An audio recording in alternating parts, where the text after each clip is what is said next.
So to get started, I'm going to introduce our keynote speaker, Tova Sherman.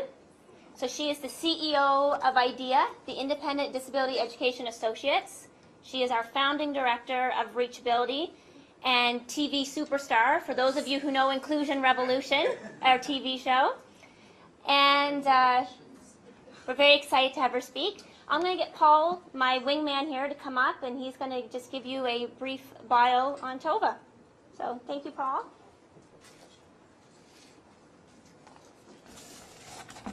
Welcome, everybody, again. I'll give you a little bit of more detailed information on Tova. Tova is an award-winning executive who has pioneered knowledge-based policy and program development in many parts of Canada. Like Natasha mentioned, in 2000, Tova was the founding director of Reachability, a charitable corporation that's really been nurtured from a small organization to a much larger organization, and has really expanded its programs and direction under Tova's leadership. Reachability has received numerous awards and recognitions, including the Canadian Bar Association Award and the Canadian Human Rights Award for 2009. Tova Sherman is nationally recognized for expertise in disability issues as they relate to employment, public and private sector training. She has developed Inclusion Revolution as a national radio show and a regional television show with Eastlink. And like we mentioned, we've got to give a plug. It is Monday nights at 9 and Sunday nights at 8 on Eastlink. Please tune in. Tova Sherman is a keynote speaker to many important national venues, including the 2008 Canadian Human Rights Commission presentations. Several of her presentations have been transcribed in a number of critically important publications. She's a director on numerous boards and an active community volunteer. Thank you, and welcome, Tova Sherman. I know you're all thinking I wrote that. I know you're all sitting there going, did she write that? The answer would be no. My boss wrote it because he didn't like my bio. But welcome, everybody, and I cannot tell you enough how inspired I am to see all of you in this room today. And I'm hoping I'm going to, in turn, return some of that inspiration back to you. Today, as mentioned, Independent Disability Education Associates is an education arm that does disability awareness training for people in all sectors. When I talk about a P3, I mean public, nonprofit, and private sector. Very important that all three sectors are working together. And for those of you who know Reachability and have worked with me through I.D.E.A, you know that's a commitment that we take very seriously. We do support diversity and disability across the country, and we really actually want to create an inclusion revolution. It's not just a nice bit of alliteration or a great name for a TV show or a radio show. It's actually something we believe at Reachability, and that's why you hear us talk a lot about the inclusion revolution, because it's more than a TV show. It's really what we believe in. And we're really glad you're here because you now have joined the revolution, whether voluntary or otherwise. We're welcoming you into this revolution of inclusion. Now, we do a number of live modules with our disability awareness training. One that many here have actually been familiar with is our general disability awareness module, which is wonderful for your employees, your coworkers, your frontline or backline staff, just to have a real understanding of disability awareness on a basic, communication, dignity kind of basis. There's nothing political correct about the training because I don't know how to be politically correct, but I'm very big on dignity. So if you're like me and you believe in dignity, you're in the right place. If you want political correctness, I'm at least going to offend you 3 times, so be prepared. But we also do modules on workplace assessment. Very important if you're trying to determine whether or not you have a workplace that's ready to incorporate persons with all types of disabilities. Let us know if you're interested in talking more about the diversity perspective on inclusive employment. And really today is a sample, a little taster from the hiring and retaining the best employee for the job. And we really do believe this. We believe an employer of choice and the right employee for the right job. And you're going to hear me say that a lot today, so don't be surprised. Our modules, well, obviously, they're dignity-based, as I said. They are really about specific, hands-on. We can't do pie in the sky because, frankly, it's not going to happen. We have a very historic city with a number of buildings that are quite old. I'm not going to go in there and say, let's put in 15 elevators. We have to be realistic. This is not pie in the sky. We want to talk about industry-relevant case studies. So if I'm being hired by a hotel, obviously I'm going to talk about hotel industry issues. And our modules all come in half, full, and 2-day modules.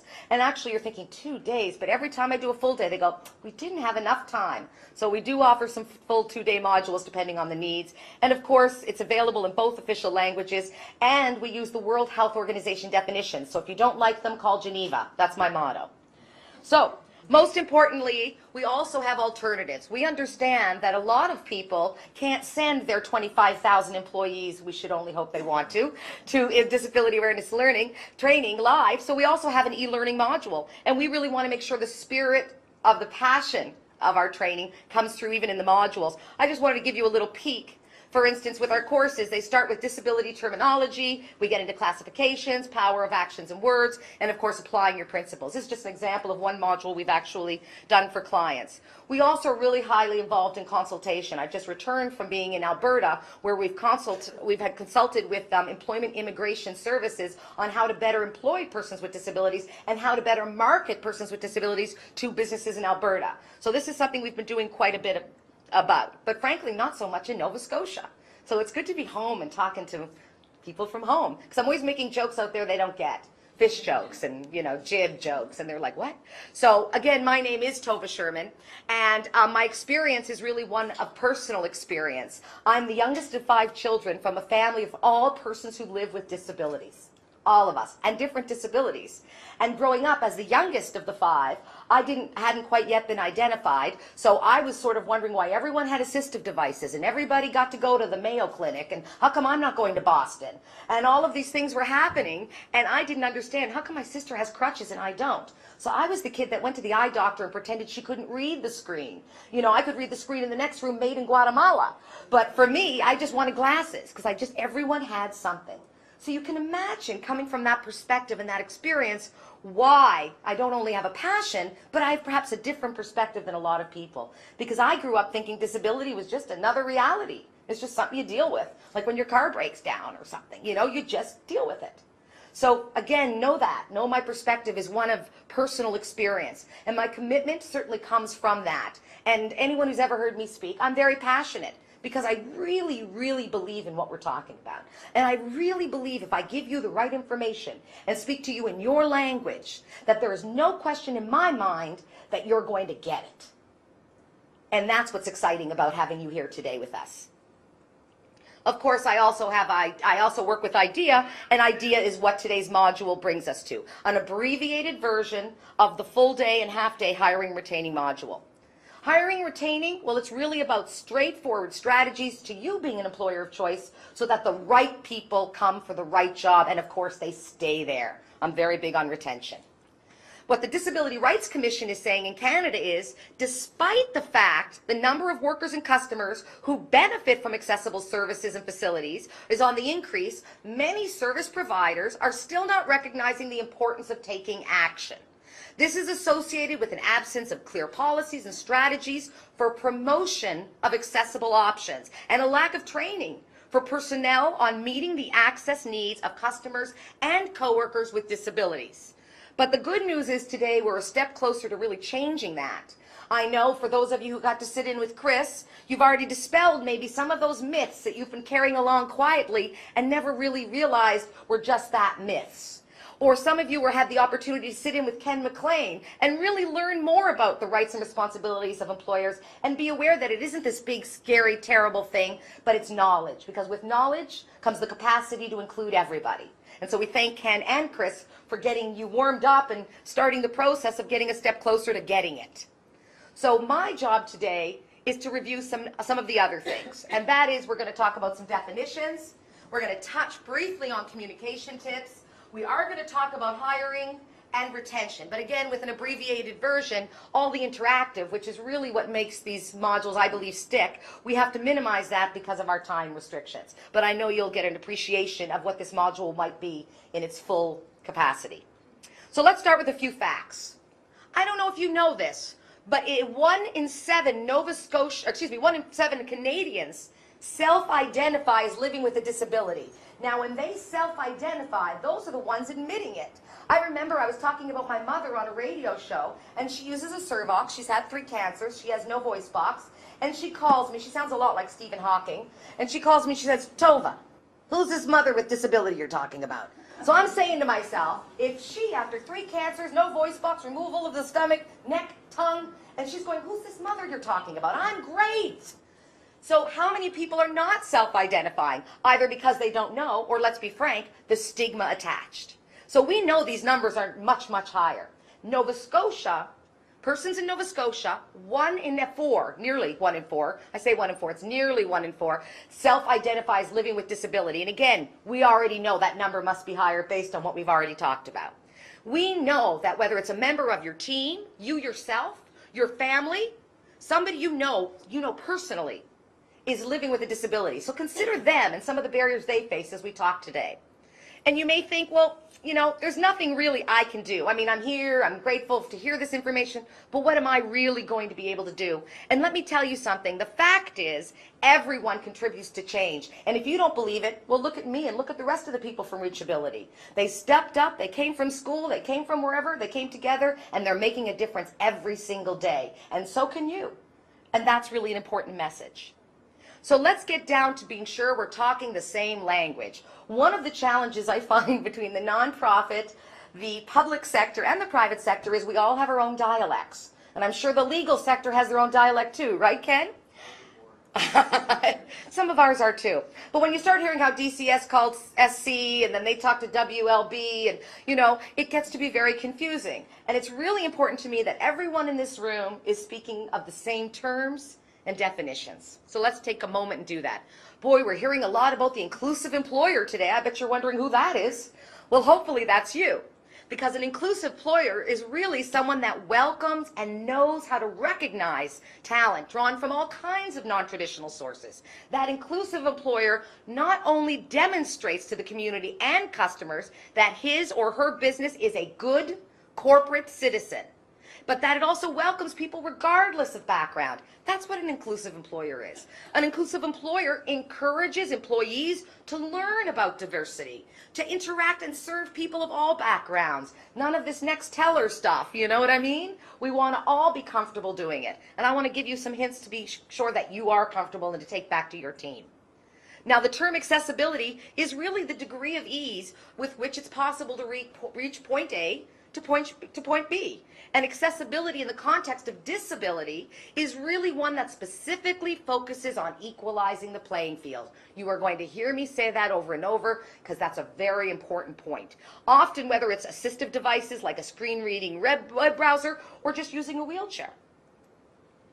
Now, diversity, we're talking a lot about diversity. People think automatically diversity means demographic, color, gender, or age. But diversity can simply mean you have a university degree and I don't. We're going to have different perspectives. So diversity is very, very broad term. But for today's purposes, clearly we're talking about diversity in the context of disability and inclusion of that. Well, here's what one of the professors at the University of Western Ontario has to say after a very interesting research on diversity in Canada. Diversity can help organizations identify and capitalize on opportunities to improve products and services, attract, retain, motivate, and utilize human resources effectively, to improve the quality of decision-making at all organizational levels, and to reap the many benefits that are being perceived as a socially conscious and progressive organization. In other words, even the fact that you're seen that way. We'll talk a little more about those benefits. These benefits will be manifested in clearly and absolutely an improved bottom line. A few more quick definitions. Now, in front of everybody, I've left you a pen under your granola bars. I've left you a pen and some paper. And I want you for your own purposes. I will not be asking, I will not be testing, I will not be calling on you or marking you. But I would like you to take a moment and grab a pen and the reachability paper we put in front of you, and feel free to keep those lovely red I.D.E.A pens. And tell me what you think in just your own writing, quietly to yourself. What is an impairment? What is a disability? And what is a handicap? And just take a minute and write your own belief. Again, no one will be asking and no one will be drilling you. This is your own personal information. But do it. Challenge yourselves. And those that aren't lifting pens, push yourself a little. You too. And think for a moment about what you believe. Because again, I won't be asking you to tell me. This is for your own benefit. What is an impairment? Look, you can't cheat. There's no cheating. It doesn't matter. What is an impairment? What is a disability? And what is a handicap? And I'll give you a hint. Impairment and disability do often share a common definitional root. And people do use them interchangeably, and you'll see me do that today. So I don't want you to get too tied up on words. I just want to have some terms of reference, okay?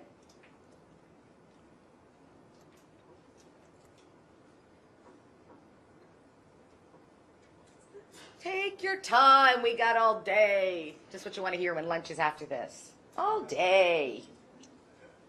Just jot something down. We have impairment, disability, and handicap. Just a couple of thoughts.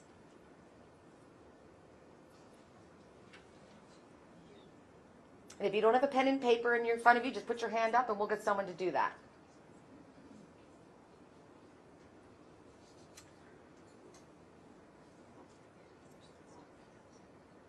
I like it when people tell other people. It's good, we're sharing. I like that. All righty, I'm just going to kind of move forward and see where we're at. First of all, the word impairment, it is a medical condition resulting from an injury, disease, or other disorder that interferes with the body's structure or function. It produces a reduction, whether in physical, mental, or sensory abilities. Pretty straightforward. It's the condition. Now, the disability is the restriction or loss of the person's functional ability resulting from the impairment. So far, so good. Here's the one where you're going to go, oh, handicap is not the disability. The handicap is the environmental or social barrier that limits or prevents an individual from fully participating in everyday activities. I always think of after a snowstorm how people like to shovel, you know, just what you have to. And I think we've got to be in Cirque du Soleil to get to work. You know what I mean? The handicap is not that that person is visually impaired and uses a cane. The handicap is the person who believes we all work for Cirque du Soleil and we can all get through that ice or little path of snow, right? And that's what I'm referring to. So the handicap is the barrier. So let me just give you a good example. Jan was unfortunately in a car accident and it damaged her spine, which resulted in her being paralyzed from the waist down. So the impairment, the spinal cord injury. Make sense? The disability, the resulting paralysis. And finally, the handicap is probably the building she lives in because it lacks a ramp or perhaps a button to open the door for her. And that's really very simple. Bottom line, including persons with disabilities as employees is going to have to make good business sense. I've said that before. If it doesn't make good business sense, I don't even want you to be here. But I believe it makes good business sense. In fact, Cheryl Duke of W.C. Duke Associates said, and she's a big shot, I'm told, no, targeting people with disabilities for purely altruistic reasons is not going to get the return on investment. And if you do it because it's a money-making project, you will continue to do it. And I'm here to tell you, it makes good business sense. In fact, for me, inclusion is what I call a win-win-win. Anyone who's ever read Covey, he talks a lot about win-win. No offense to Covey, who's got 20 million books, and I don't, but I think he missed the boat a little bit. Because I actually believe there's 3 wins in everything. A perfect example is inclusive employment. The employer wins. The right person for the right job. The employee wins. The right job with their choice employer. And then the agency or community wins. And the customers win because all of a sudden they see a representation of their community right in front of them. It's win, win, win.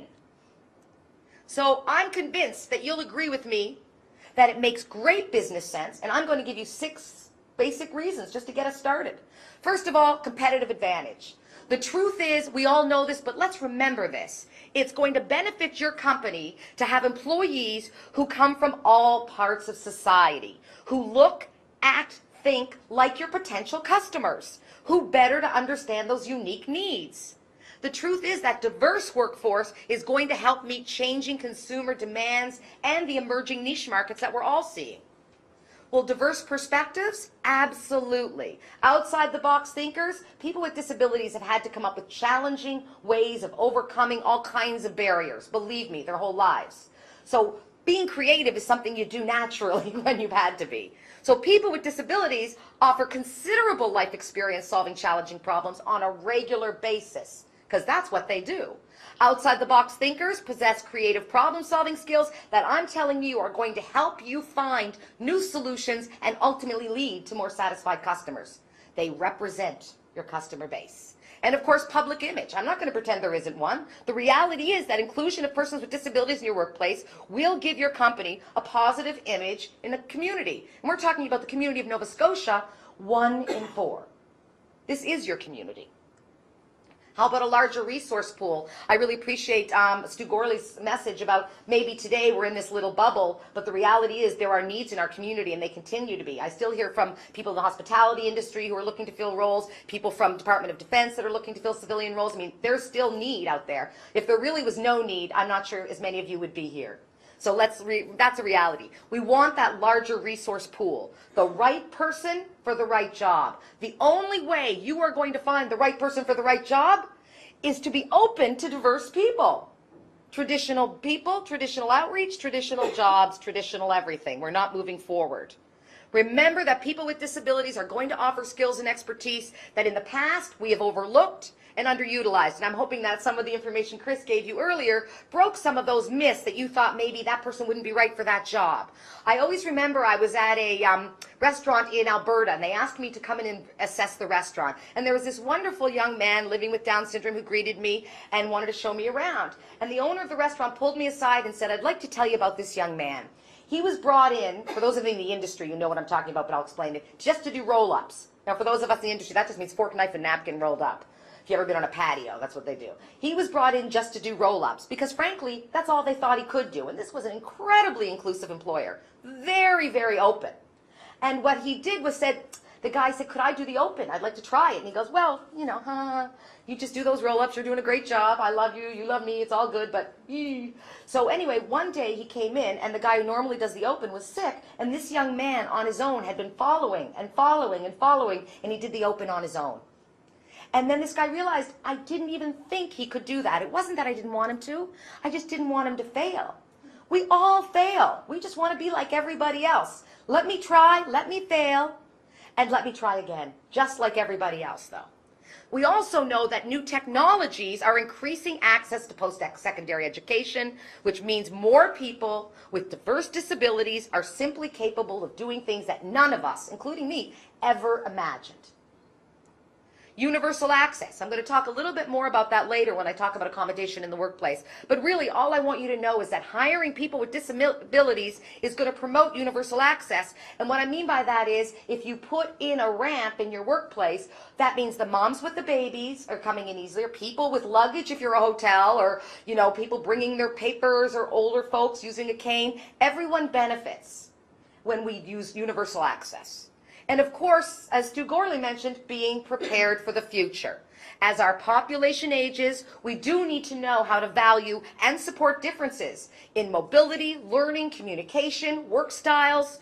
The traditional labor force we face are not going to improve. The issues we face, the challenges, will not improve if we're only going to focus on that traditional recruitment, hiring, and retention.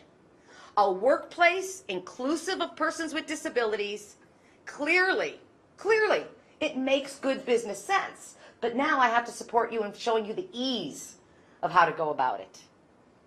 The secret to success, I'll be honest with you. If you walk out with one message today, one thing you take out of the whole day, I ask you to take out the concept of equal versus special.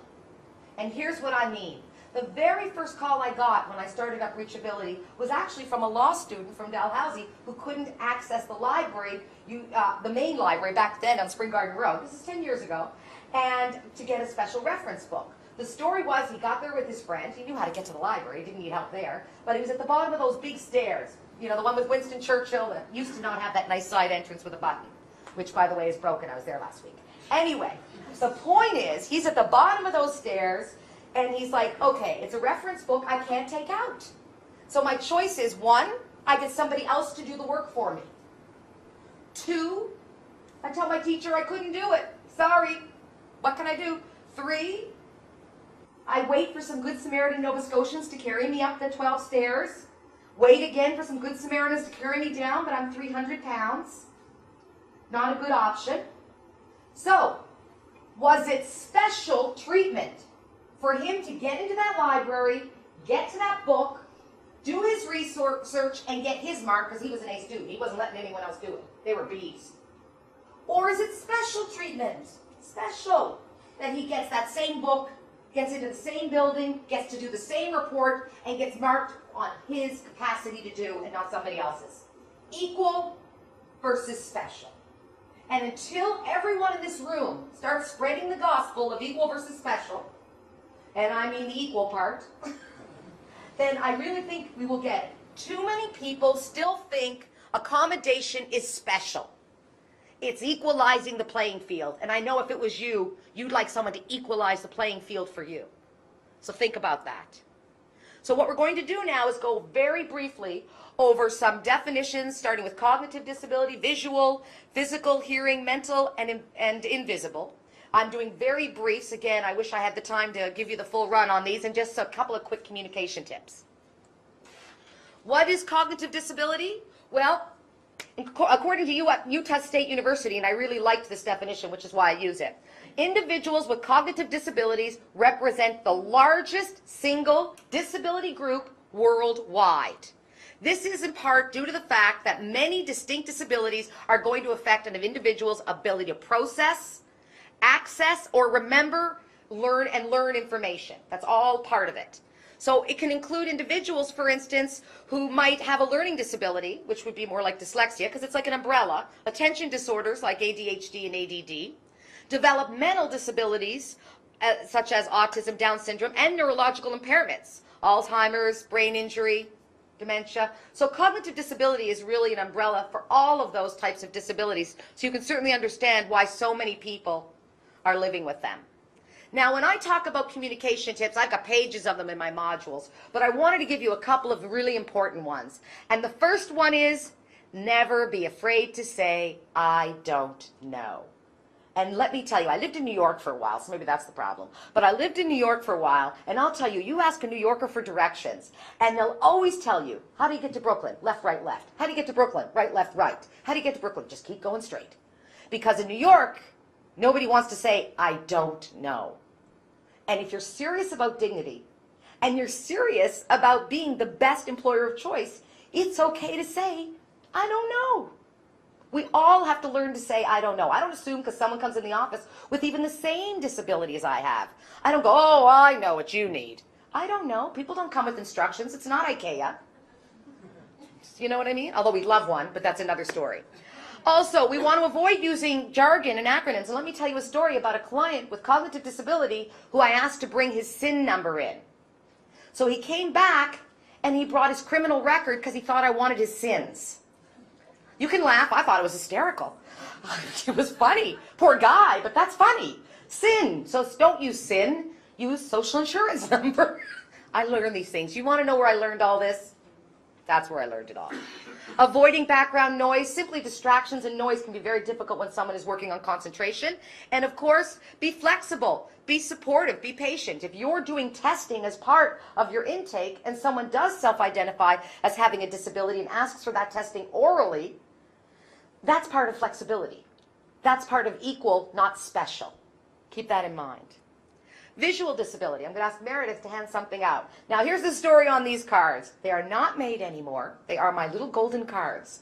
I have 5 each table, but I want you all to look around to go through them. These are an example of some of the challenges people with visual disabilities face. And then the reach person at your table will collect them afterward.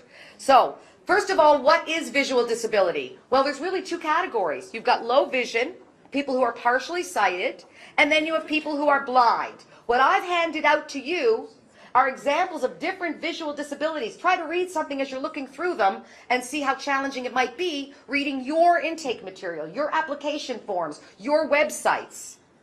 So, just remember, very few people see nothing. Most have residual vision, many have different conditions, some have no central, some have patchworks of clear and fuzzy. So those cards you're looking at and sharing amongst your table, what you're seeing is different examples of different visual disabilities. And as you look through them, you can really see some of the challenges they might face reading a menu, filling out an application, checking out your website. So keep that in mind. Communication tips. I have a lot with visual disability, mainly because there are some very specific things you want to consider when someone with a visual disability is in your office. For instance, uh-oh, there it is again. Never be afraid to say, I don't know. In other words, I'm not sure how much vision you have.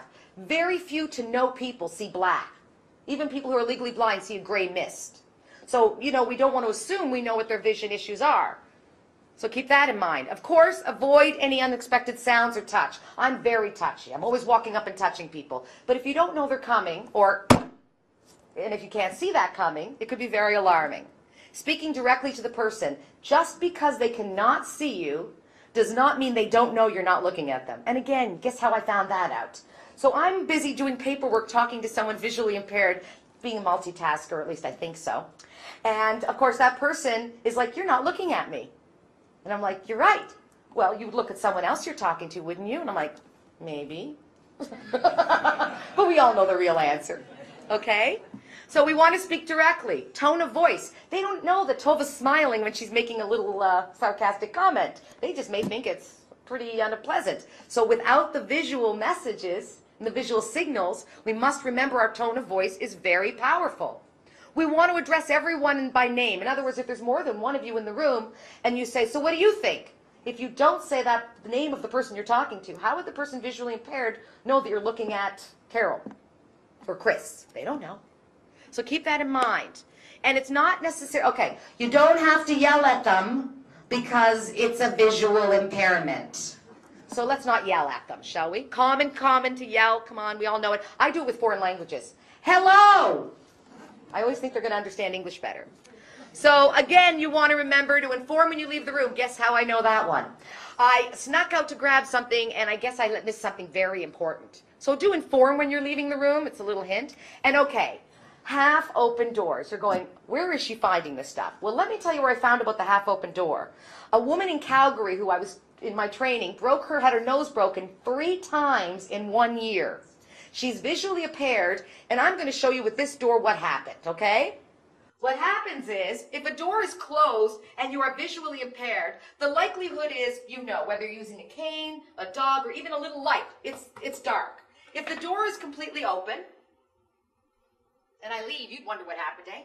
But no, the door is completely open. It's pretty straightforward, whether it's a dog, a cane, whatever you use, the light is coming through, no problem. Half open doors give somebody perhaps the sense they can go through, the light is coming, and in the case of the woman, for those of you who can see me, boom! She walked into the door and broke her nose 3 times in a government office. So I know it seems like half open doors, aren't you being a little picky? But how about a simple little thing like that when someone's visually impaired? It's just to be aware. I'm not trying to nitpick you down. Now, physical disabilities. We know a little bit more, and I think we're almost a little more comfortable because we know what we see. And arthritis, whether it's MS, CP, here's some more acronyms for you, SB, but all of them are the result of either a natural process of aging, illness, accident, or perhaps acquired at birth. Now, when I think of communicating to a person with physical disability, other than saying, I don't know, you might be getting sick of it, but I'm really hoping it sinks in. You also want to make sure, again, you're making eye contact. Too many people look away from something that they personally perceive as maybe not super pleasant. And we've got to watch that. I have a friend who's the head nurse in the burn unit. And you can imagine how many of their clients people just will not look at, their own family. And it's very important for dignity that we look at a person. And certainly in the case of some physical disability, I can't imagine why we wouldn't.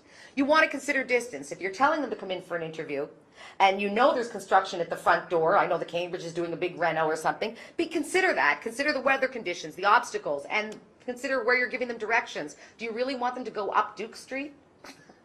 I wouldn't want to go up Duke Street in a standard, let alone a wheelchair. So, on that note, also, you want to be sure that you're not putting your hand on their wheelchair. You're not touching their wheelchair. And the reason is because it really is an extension of themselves. We don't really want to do that because that's their space. And although I'm often in appropriate space and doing this, it's much the same touching the wheelchair. And I've actually gone to a party and I saw this. Now, I'm assuming they're dating, because that's very intimate. But I've seen that, and we really want to be careful. And again, why do we want to sit at the same level? Obviously, dignity, I'm going to use poor Paul, dignity, whatever it is, of course we want to sit at the same level because we want to talk to them. But also, it hurts an awful lot to do this all day. You better be married to a chiropractor because coming home at the end of the day, talking to all your coworkers who didn't sit down. Right? Common sense. Common sense. And we always ask someone if they need assistance. But the thing people tend to forget is they don't ask how. I've seen so many people who use a wheelchair and someone go, can I assist you? And they go, great, thank you. And someone starts pushing them. All they maybe wanted was for you to hold open the door. So you don't just ask, you ask how. Because we don't want you pushing that wheelchair unless you're asked to, right? Common sense. Hearing impairment. It's really a general term, and it's used to describe or encompass all types of hearing disabilities, whether hard of hearing or deaf. The real difference is people who are hard of hearing have enough usable hearing that they probably use that as their predominant use of understanding speech, or at least one of the keys. They may also lip read and so on. Whereas someone who is deaf will have residual hearing, but it will not be their predominant mode of understanding speech. That's all. So we definitely don't want to be afraid to say, I don't know, because everybody has different degrees of hearing issues and different challenges. We want to ask them the best way to communicate with them. A great example is one of my gentlemen that used to work in my office who was hearing impaired, and he was going to a really interesting session put on by my friends at CRA, and they were so lovely. They said, right on it, do you need any accommodation? And he wrote back, yes, as a matter of fact, I'm hearing impaired and will require accommodation. Please contact me. And they sent him back, no problem, we've already booked an interpreter. Well, he doesn't read sign language. He was looking for a note taker. So we have to ask what you want, not just do you want, but how you want it. And that's very important. And again, no need to yell. They've maximized their speech. You don't want that feedback in their hearing aids. Don't yell at them. Now, mental health, the big mystery. The big mystery. And normally in a module, I spend a great deal of time on mental health because I feel the stigma is the biggest problem. But the reality is with today's timeline, we're just going to touch on it. And basically, this is the best definition I have ever heard. Think about it. Mental health disability refers to a group of illnesses affecting the brain in the same way that heart disease is referring to a group of illnesses that affect the heart. It kind of destigmatizes it a little bit. It is a broad classification for many disorders. Research has identified there are genetic and biochemical factors. We already know that it interferes potentially with a person's ability to think, feel, and interact, and it really can affect anyone. I don't care how rich you are, I don't care what car you drive, I don't care if you're in the South End or the West End, you still have as equal a chance to be affected by mental health. So, let's say one of your employees or coworkers work performance is sliding. I wanted to put this in because this is something I hear a lot from employers. And they're experiencing some problems in relating to the staff. Wow. I don't know. Sorry, it's me. It's ADHD. As soon as I hear something, I'm gone. Okay. Research shows that a change in work performances is one of the earliest warning signs of mental illness. You employers are going to probably see it very early on in that performance and the way they're relating to staff. So the sooner the mental illness is treated, the more able they are and you are to manage the impact on their life. So the faster that onset of the individual period and episodic mental health is recognized, and the sooner you see it, the more likely the impact will be minimal. And I know people don't want to deal with this. They're like, eek, there's been a problem. But the truth is, it is a responsibility of all of us if we see it, especially in the HR and hiring area, because HR has become so much more than hiring. It's so much more about retention. And these are things we need to talk about. The faster the onset, I said, the quicker we get it, the better. So keep in mind, it's important to discuss with your employee any negative changes that you've noticed that are about work performance and how they're relating to others as soon as possible. Do not put this off. And a couple of quick hints when you're talking to those clients with mental health is not being afraid to say, I'm not sure what's happening. I'm just seeing a change in performance. Being honest. We really want to work with you, but we need to know more about what's happening. Avoid generalizing or talking down. We'll figure this out. Because we have this habit of thinking when there's a disability, somehow we need to lean over and talk to them like they're a child. Okay, now that one's mine, so I can't even say anything. Although it is Barry White, so maybe we should take a moment and enjoy Barry. Anyway, the point is, we never want to be afraid to say, I don't know. We want to be honest. Do not ever tell somebody you can do something you can't, because they will be back. And if you say, I'll have it Friday by 5, don't be surprised if the phone starts ringing at 4:59. So be honest about what you can do, don't generalize, and most importantly, challenge your thinking. Where do my ideas around mental health come from? Did I learn on Law and Order like most everybody else because little Timmy kidnapped little Jimmy and, did something terrible to him and he got arrested? Or maybe I learned it because once in a while I hear about a guy getting decapitated on a bus, so that's what I know about mental health. I'm good. I know what I need to know. What we know is the sensationalism of media. What we know is you hear about the rarities, not the common. That's what movies of the week are all about, the rare stuff. So you don't ever hear about what's going on every day. You hear about those extraordinary events. Do not let that mold your idea of what mental health is. Now, an invisible disability, well, this is pretty straightforward because it's something you're not going to see. That does not mean it's not there. For instance, epilepsy, chronic pain, HIV. My brother lives with Crohn's. I can tell you, he is affected whether he likes it or not, and whether you see it or not. So, clearly, this is a really great example of saying, I don't know. Because you really don't with invisible disability. A lot of clients, for those of you who understand the term fibromyalgia or chronic pain, will one day walk in and be able to lift a box, the next day their arms won't lift. You have to know about that. You have to be educated so you understand about that. Don't assume what that person can do, at least ask. And if you as a manager made an agreement with one of the people you hired that 20 pounds was all they're going to carry, then let's not see them in the back with 3 people giving them a joke like, oh, come on, you're a big guy, why can't you carry 40 pounds? All the other guys took a box. That is the manager's job to ensure that that is consistent, especially if someone took the time to disclose, did it right, did it appropriately. We need to make sure we stick to our end. And never let those preconceived notions get in the way of your educated decision making.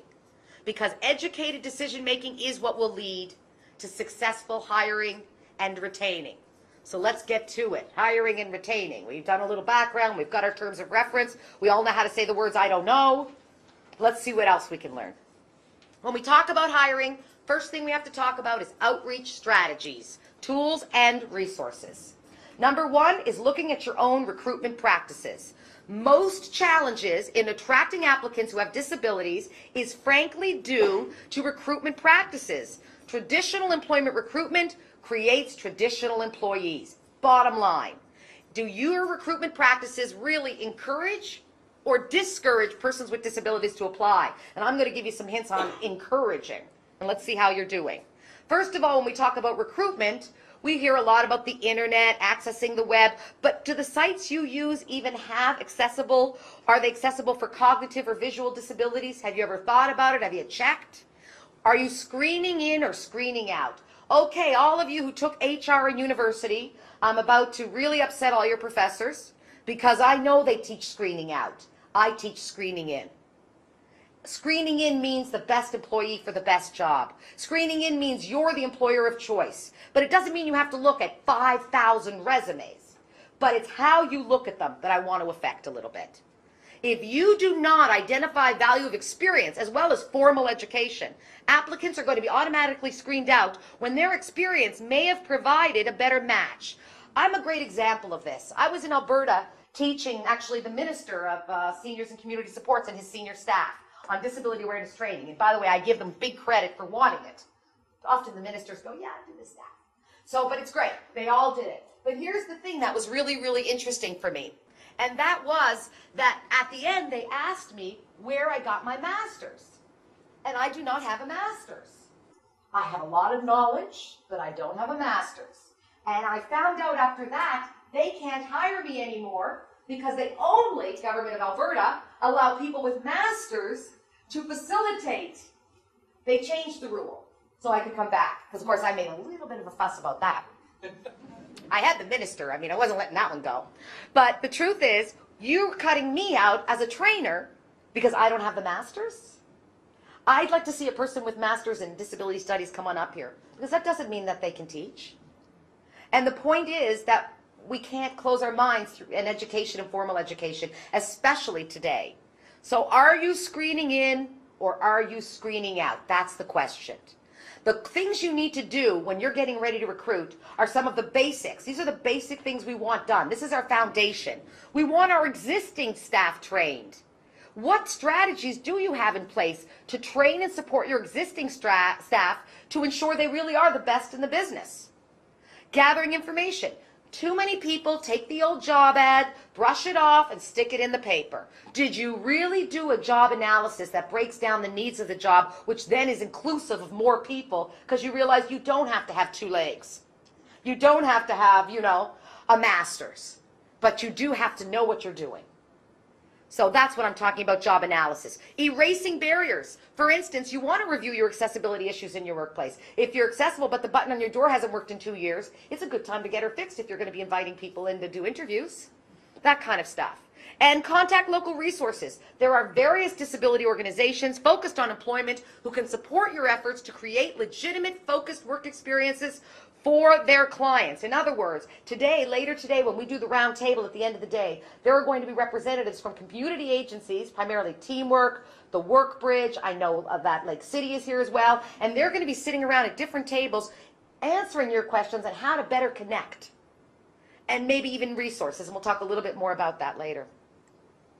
You want to be sure you're circulating to the right audience. You want to circulate your job postings to an agency that provides services that includes persons with disabilities. You want to ask that agency about how they can help get the word out about your genuine commitment to your entire community. I always love getting my emails from the Halifax International Airport because they're really good at sending out jobs to a number of agencies in the community that are disability agencies. And I mean, most of their jobs, other than the 1 or 2 I liked, for me, they weren't really for my crowd. But you know what? I appreciate that they take the time to disseminate it throughout the community.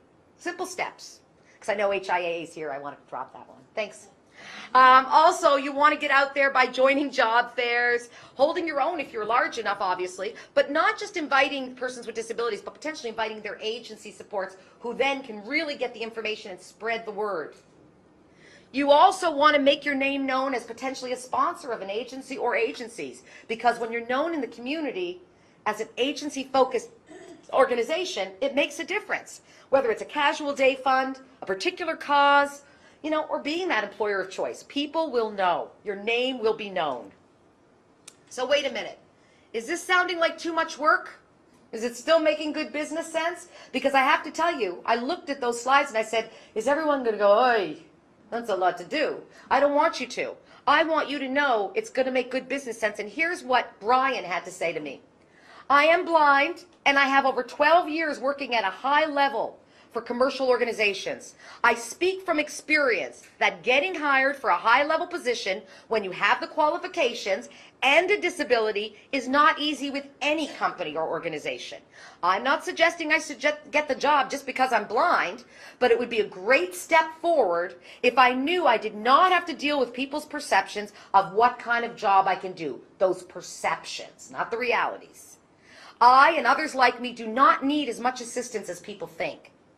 I lost a lot of my eyesight when I was halfway through my master's, working full-time and contracting with several clients. I didn't let any of those obligations drop as I was dealing with my degrading vision.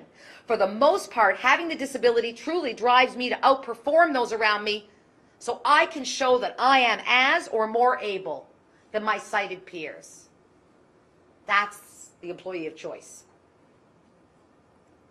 So, now that we know it's worth it, let's get on to our hiring checklist. The job ad, the resume, and the interview. We're going to start with the job ad. Now what Meredith is going to do is pass out, there's enough for everybody. Job ad 1 is on top, job ad 2 is on the back. Let's focus on 1. All of you fast readers, don't get ahead of me. Job ad 1. Now, here's what I want to tell you. I'm giving you some hints because we're going to do a little breakout. So this is the hint. You're going to want this. In an ad, you want to make sure you are breaking down the real skills and behaviors that you need, having done that job analysis we talked about. You want to make sure you're using plain language. Make sure your ad is available in alternative formats. Identify alternative experience is acceptable. Provide confidence to the applicant that he's going to be genuinely considered. Make sure employment and recruitment are aware that you welcome clients with disabilities, meaning your whole staff, top to bottom, know it. And send your job requirements to one of the various local disability agencies that do have experience in placing the right person in the right job. So, we know a well-written job description based on proper job analysis is an effective tool for ensuring that bias is not going to creep into your process.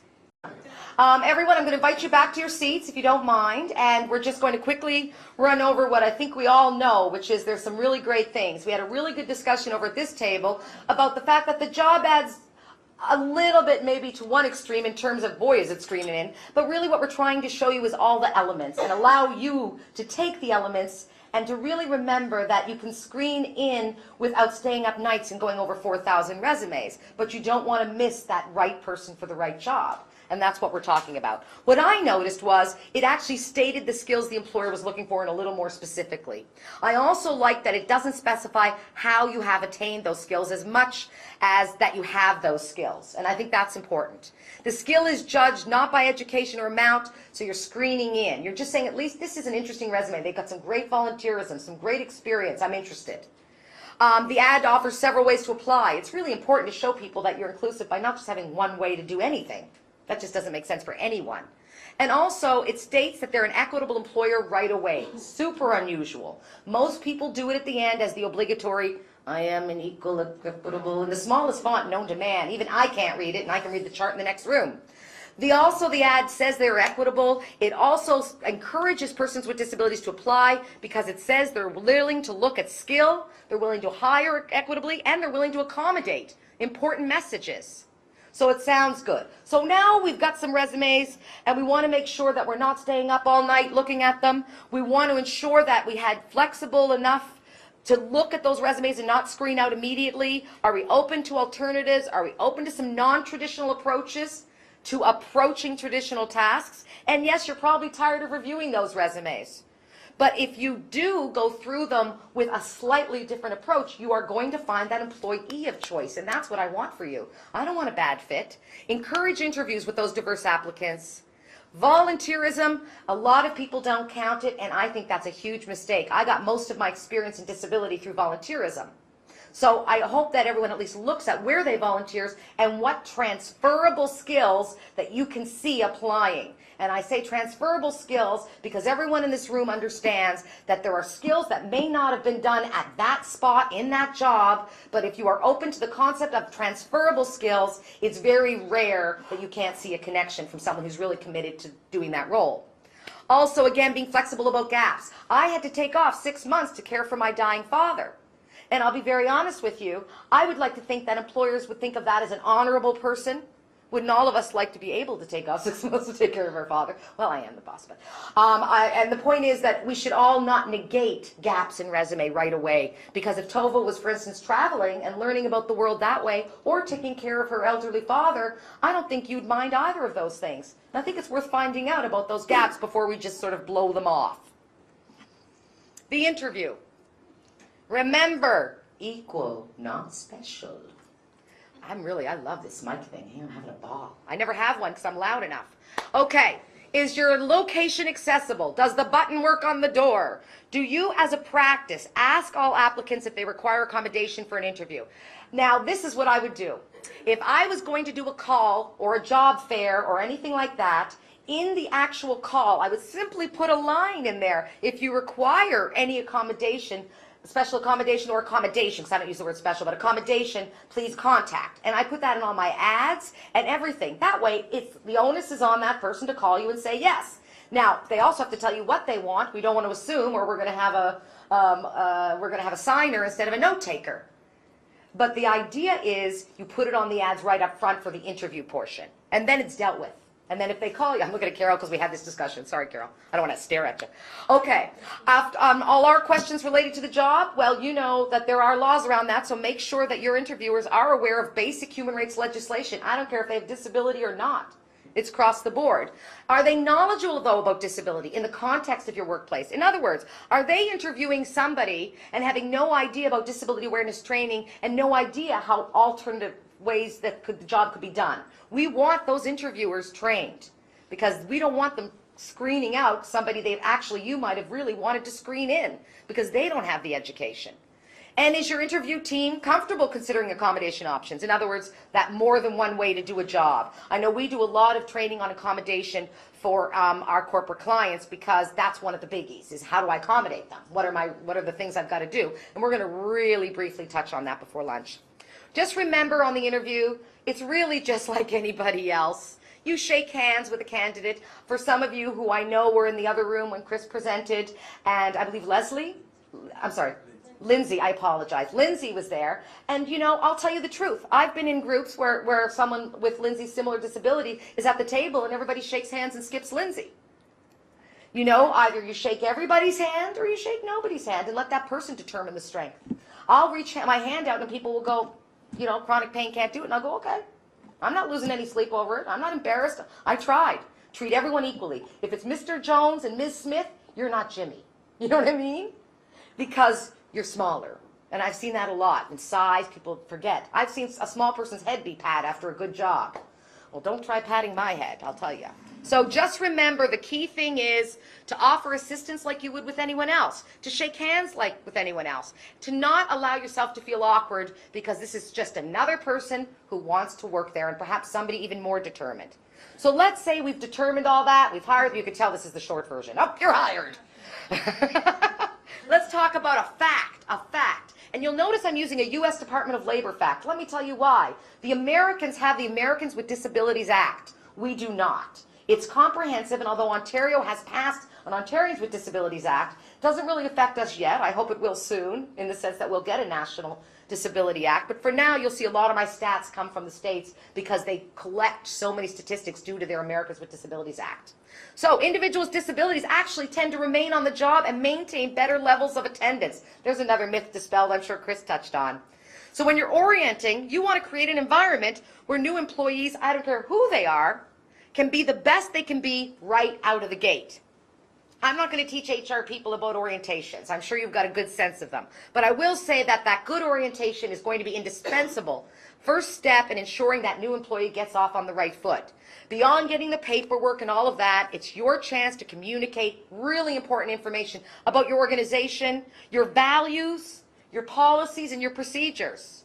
But also you want to be able to make sure you clearly describe your expectations about the respectful workplace, something that a lot of people with disabilities frankly have not been exposed to, and ensure that the new employee that you promote fairness and resolution of conflict. Let them know from the beginning you have workplace policies that really regard ethical practices, harassment, and of course if done well, your orientation is going to instill the confidence and motivate any and all new employees. I'm not going to go through the orientation list other than the cut to the end where I talk about the fact accommodation as required. The rest of it I'm assuming you know is a basic intake on orientation. But when I talk about accommodation as required, I want to just give you a little primer on accommodation in the workplace, just a little taster. Accommodation really means ensuring that your facilities and products are available to your employees and customers. That's it. That's what it means.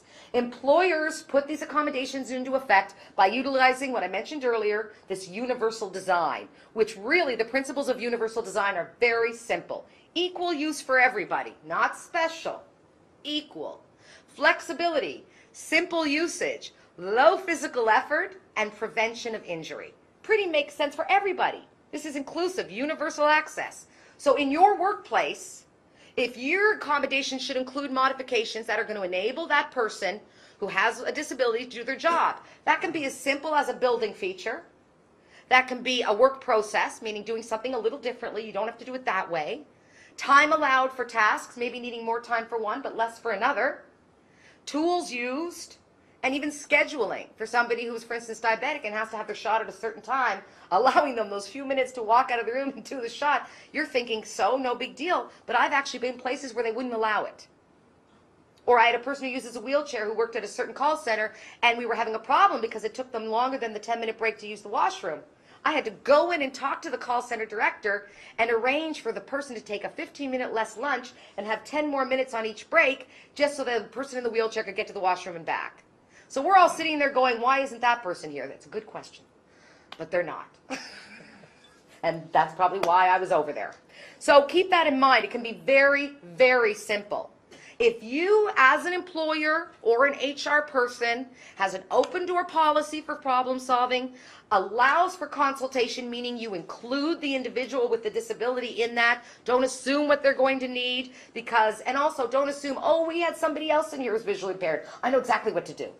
Because different visual impairments, different issues, different needs. Keep that in mind. And ask questions, because you aren't supposed to know everything. Often I hear people call training sensitivity training. I never use that word because I don't believe a person in here is trying to be insensitive. I believe it's a lack of awareness, a lack of the knowledge at your fingertips. And that's why we're here today. We want to put more knowledge at your fingertips because I think you're all sensitive. I'm just not sure you're all aware. And there's a difference. So I'm not big on the sensitivity training idea. Call experts. Of course, utilize me, your community links. I promise to call back sooner, Carol. And we'll help you establish those answers and help you with those questions. And flexibility and willingness, because we know everyone can win through basic minor modifications. And when I say flexibility and willingness, I really mean to assist the employee so that there is a successful integration. And it will be greatly improved because HR is about retaining. It's not just about hiring anymore, that's for sure. Most jobs can be modified without really affecting any production. I've got examples like crazy. Give us a call. Hours of work can be changed to allow for medication schedules. We talked a bit about that. Remember, accommodating one usually means accommodating the many. And why I said like the bank, is because I went to a particular bank. They asked me to assess some of their banks. And it's a major bank. And I went to one in Halifax, and every one of the tellers had a stool to sit on. And I thought, how great is that? And I went up to the manager and I asked her why. She said, well, really, it's not good for anyone to stand 9 hours a day. And I said, you're right. It's only going to, probably higher sick days, back issues, health problems. So I thought, well, that's clever. Then I went 4 blocks away, same major bank, and I spoke to their manager. And she had a person with disability who had asked for a stool and was told no because she didn't want her to stand out and she didn't want to spend the money on everyone getting stools. Same major bank. If the culture is the manager. So I'm just saying, it's common sense to give everyone a stool, especially where that's entry level for most banks anyway, as an example, rather than that choice to give no one a stool. And then you're going to have more sick days, and also, of course, you're not an inclusive employer, because you're not doing much by giving someone a stool. So keep that in mind. Those typical accommodations, whether it's a ramp, whether it's a washroom facilities being accessible, whether it's a no-cent policy, you should know that sometimes when I first moved to Halifax, I kept hearing about environmental illness, moved back, I should say. Environmental illness, I'm like, what's the deal? And I did some research, and actually we are the #1 city per capita for environmental illness in the country, and #2 is Victoria. Any ideas? Mold from the coasts. We're coast towns. And that's why you will see a higher incidence of environmental illness in both Victoria and Halifax, just as a matter of interest. Also, you want to think about those ergonomic workstations. For everybody, they're a good idea, whether it's a screen guard or anything. Adjusting the height of shared items, in IT. IT is truly the great equalizer. I have people working in my office and working in the community who were never going to work until they had IT assistance. Whether that's a Kurzweil, I'm throwing names you don't know, but don't worry, ask me sometime. A Dragon, a Pete, all of these assistive devices that support persons with disabilities. And in a longer version, we actually cover a lot of those devices. Bottom line, my good friend from Royal Bank, Marty Lippert, says adapting the workplace means not only removing the physical barriers, but adjusting one's mindset as well. A person's capability is not limited by their disability. It's time the public opens their eyes as to what people with disabilities can achieve. And if this means providing access to some high-tech equipment, making the washroom accessible, educating your staff, then let's get it done. So people with disabilities have equal opportunities in the workplace. Thank you, Marty. Bottom line, workplace accommodation is an important element of your organization's commitment to creating this equitable workplace and a supportive work environment really for everybody. It's important to establish these policies and these procedures. You want to ensure provision of support to people with disabilities during the recruitment, the selection, and frankly, the ongoing employment. These are crucial in order to signify to all the employees at all levels within your organization that this is normal and this is how you do business. I think that's very important. And for you to stay curious. We never know. I certainly don't. I do something wrong every day. That's how I wrote all this. And find out about financial supports available to costs relating to accommodating your staff. Today in the roundtable later, you'll be talking to some organizations, and we have a lot of information for you on issues around accommodation. If you're going to hire somebody, supports is some really good stuff going on, and if you don't know about it, let's use that roundtable in the afternoon to get you some resources. By accommodating your staff, you are simply applying strategies that are going to ensure the retention. And the U.S. Chamber of Commerce tells us that workers with disabilities have an 80% lower turnover rate. 80% lower. CEO Online reminds us that every time you replace an employee, you have a 50% chance of getting someone worse. What's that line about the enemy you know versus the enemy you don't know? Now I know what they mean. And in a small to medium now this is CEO Online saying this, but anyway. And in a small to medium business, who really can afford that kind of risk? Often, those small to medium businesses don't have dedicated human resource managers. They've got an owner, they've got a senior manager, and they're already swamped without trying to take on more responsibility. So we all know that losing staff costs time and money, and there's the cost of lost opportunity. So what advances could the business be making instead of all those resources they're using to replace lost employees? So many other things to be done.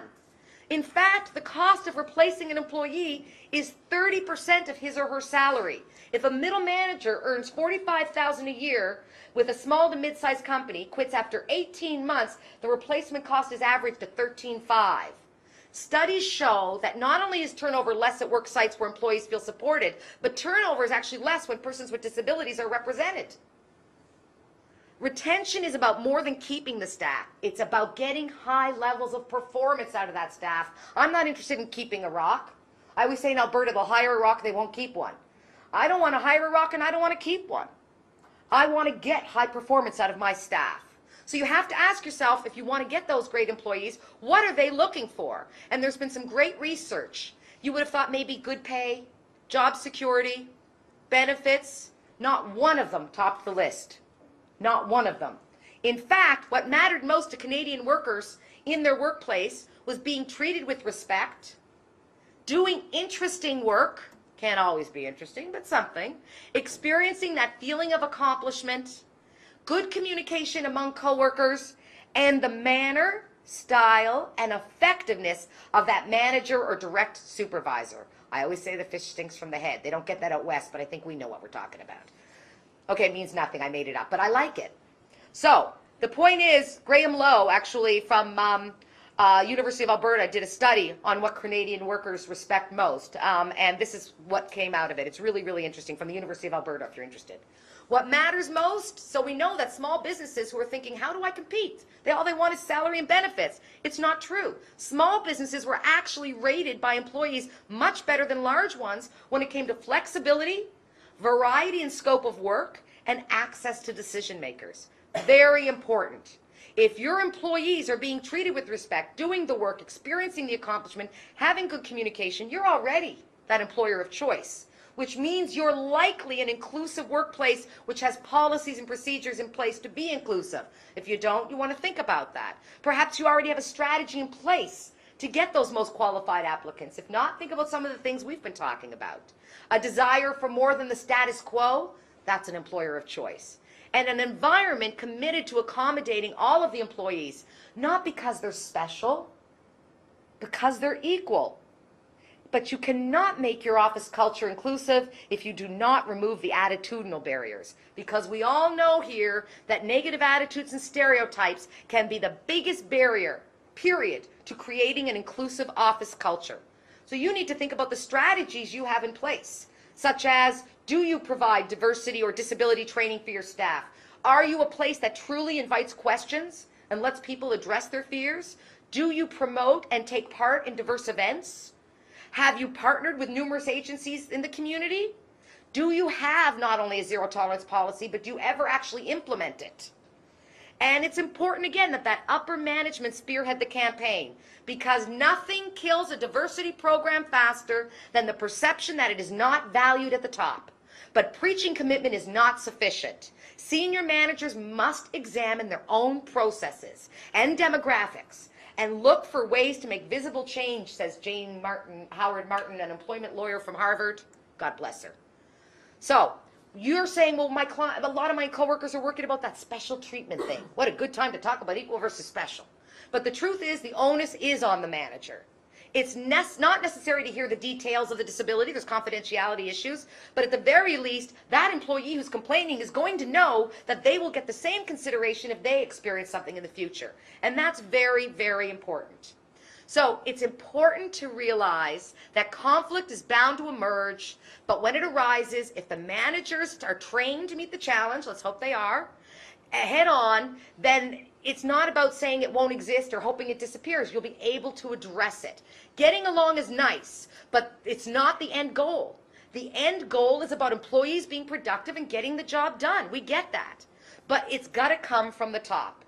The right person for the right job, right? I'm going to skip my do's and don'ts because it's really just a review and lunch is kind of ready. But I do want to say that you need to take action. And taking action means a number of things. It means contributing to your workplace. It means the way your attitudes are out there. That's an action. Providing citizens a supportive environment is an action. Being part of internal committees or even volunteering in your community is an action. Ongoing commitment to learn and resource ways of supporting and taking advantage of the tools that are here and the tools that we'll be providing you and talking about this afternoon. That's action. Accommodating and, of course, mentoring, being a leader in your workplace. That's action. So we've covered a number of things very briefly. I wish we had more time to do more, but I just wanted to you to remember that being an employer of choice is just that. It's a choice. Applying the strategies we've reviewed today, combined with what I know is your own common sense, you'll not only ensure good hiring practices, but most importantly, that healthy, representative workforce focused on retention and not replacement. Remember, when you change the way you look at things, the things you look at change. Thank you.